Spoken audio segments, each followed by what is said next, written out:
สบายดีเนาะมื้อนี้เราก็สิพามาเบิ่งการไปขนส่ง1มื้อเนาะแต่ละมื้อว่าเราเฮ็ดหยังแหน่เนาะ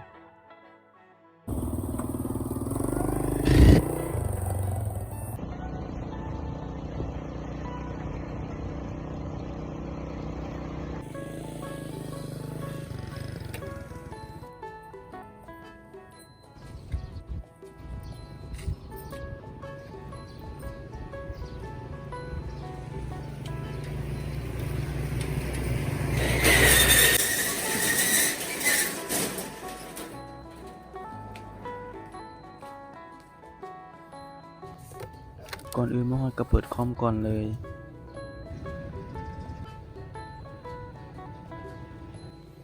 ต่อมาก็เอาป้ายมีไซออกมาตั้ง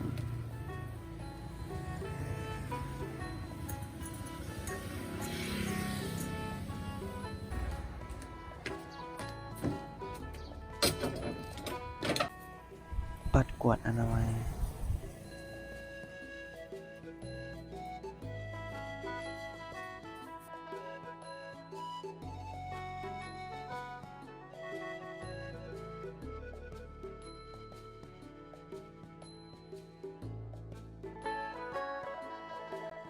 ยิงส่งมอบบิลพัสดุที่ลูกค้ามาเอาเครื่องเที่ยงแล้วได้เวลากินข้าว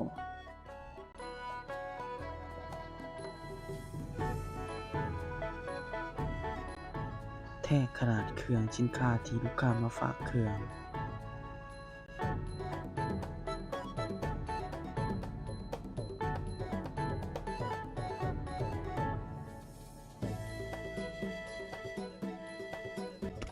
ฮอดเวลารถขนส่งมาส่งเครื่องแล้ว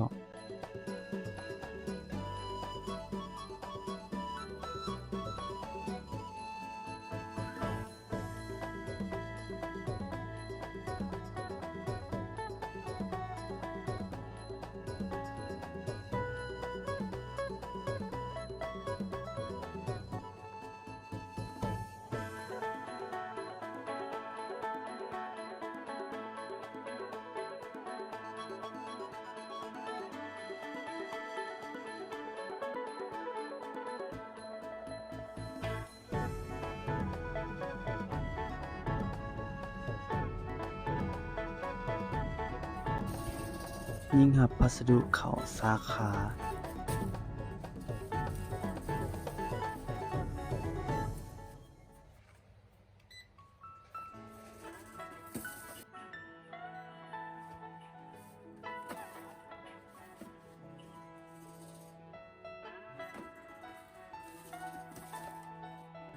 จัดเก็บเมียนเครื่องเพื่อบ่ให้ลงกัน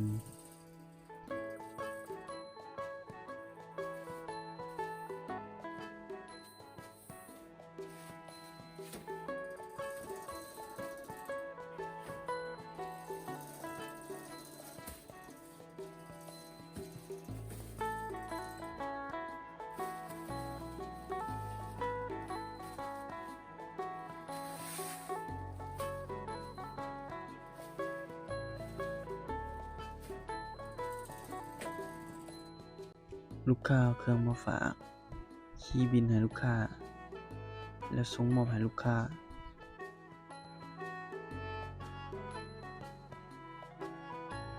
แต่ละมื้อเวลาประมาณ5 โมงรถขนส่งจะมาเก็บเครื่องเอาตอนแลงเนาะหลังจากได้เวลาค่ำแล้วเราก็ปิดร้านเนาะกลับมื้อเรือน